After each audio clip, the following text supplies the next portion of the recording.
The snowy valley of Dun Morogh lay quiet as the wind rushed between the pines, carrying glittering flakes across the stone walls. Inside the small Thunderbrew Distillery, the fireplace crackled, and the air smelled of hot honey grog. Brann Bronzebeard stood near the great stone hearth, a single mug of ale warming his hand. Into the warm silence stepped a broad-shouldered dwarf with a brown ponytail, Granis Swiftaxe, a seasoned warrior known for his sharp axes and sharper tongue. "What brings you home this time, Brann?" Granis asked, brushing snow from his pauldrons. Brann smiled beneath his beard. "Just a short stop. After Ulduar, I've got a head full of things a dwarf needs to process with a good pint." Granis joined him by the fire, resting his hands near the warmth. "Ulduar, Uldaman, Old Doom. You always end up in some ruin starting with the same blasted letter. Most dwarves are content swinging picks without worrying what sleeps beneath the stone." Brann took a slow sip from his mug, lowering his voice with a conspiratorial glint. "Aye, but that's because most dwarves don't poke deep enough. We're not quite what the tavern tales say we are." Granis raised an eyebrow. "All right then, impress me." Brann's eyes reflected the shifting firelight. "The Titans weren't just builders, Granis. They were shapers of worlds. Colossal beings roaming the cosmos, seeking out sleeping world souls. When they found Azeroth, she was young, violent, torn apart by elemental lords and old gods."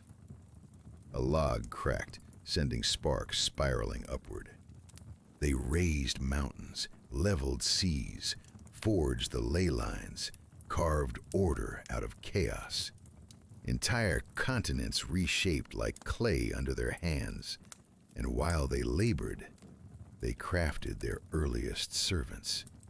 Stone, metal, logic, precision." Granis scoffed, though the awe was clear behind it. "So that old tale about dwarves being stone first, that wasn't just some uncle spinning drunken nonsense?" Brann shook his head. "Not a chance. The Earthen, that's what we were. Born of rock itself. No skin, no hearts beating in our chests, no breath fogging up this cold tavern air. But then the old gods meddled. The curse of flesh seeped in. Stone cracked into skin, metal softened into muscle. We changed, slowly, painfully, into what we are now." Granis grunted. Might explain why my cousin Rurik's skin looks like it's been carved with a dull chisel."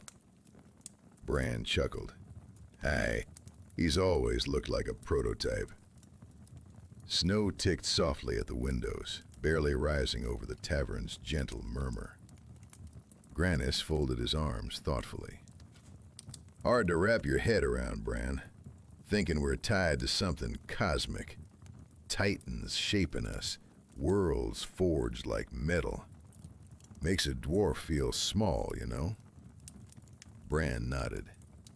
"Aye, small, but part of something vast. And not every truth lies hidden in a Titan vault or buried under some ancient ruin."